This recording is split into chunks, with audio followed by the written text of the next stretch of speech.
దైవజనమా, ఓ విశ్వాస ఎప్పుడు స్వపురుషుడిగా పిలువబడుతున్న దేవునికి లోబడి బ్రతకాలి.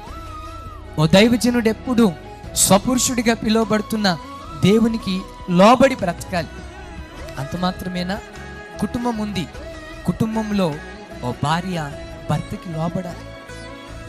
కుటుంబంలో భర్త ఉన్నాడు, భర్త భార్యకి లోబడి బ్రతకాలి. పిల్లలు వారి తల్లిదండ్రులకు లోబడి బ్రతకాలి. దైవజనమా, దేవుని ఆశ్రయించిన ప్రతి వాడు ఈ దేవునికి లోబడే వారిగా ఉండాలి. నీవు లోబడి బ్రతికితే అదే నీకు అలంకారంగా మారిపోతుంది. కుటుంబంలో ఓ స్త్రీ భర్తకి లోబడాలి, లోబడాలే కానీ ఎదిరించకూడదు. శారమ్మ అబ్రహాముకు లోబడింది. అమ్మా, దేవుడు నిన్ను ప్రేమించి అనుగ్రహించిన నీ భర్తకి మీరు లోబడి బ్రతుకుతున్నారా? భర్త ఏదైనా ఒక మాట చెప్తే, నా భర్తే కదా నాకు చెప్పింది, ఆ మాటకి మీరు లోబడుతున్నారో, ఆ మాటకి అవిధేయత చూపిస్తున్నారో ఒకసారి ఆలోచించు. చాలామంది ఎట్లా ఉంటారో తెలుసా?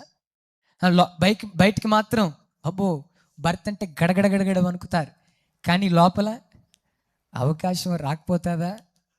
అంతేనా? అవకాశం రాకపోతుందా? ఏదో ఒకరోజు నిన్ను గడగడలాడిస్తాను అన్నట్లుగా ఉంటారు. స్త్రీ ఎప్పుడు లోబడాలి. అట్లాగని స్త్రీలు మాత్రమే కాదు అన్నా, పురుషులెప్పుడు లోబడాలి.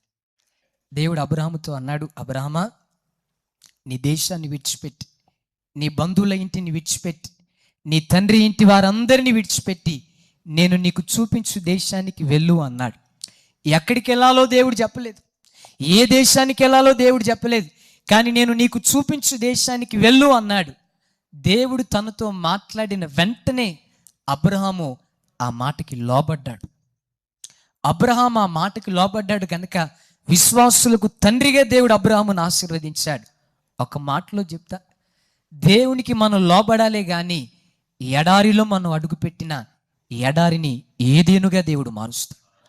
ఎప్పుడు దేవునికి మనం లోబడి జీవిస్తున్నప్పుడు ఎడారిలో అడుగుపెట్టిన ఎడారిని నిశ్చయముగా ఒకరోజు ఏదేనుగా దేవుడు మారుస్తాడు.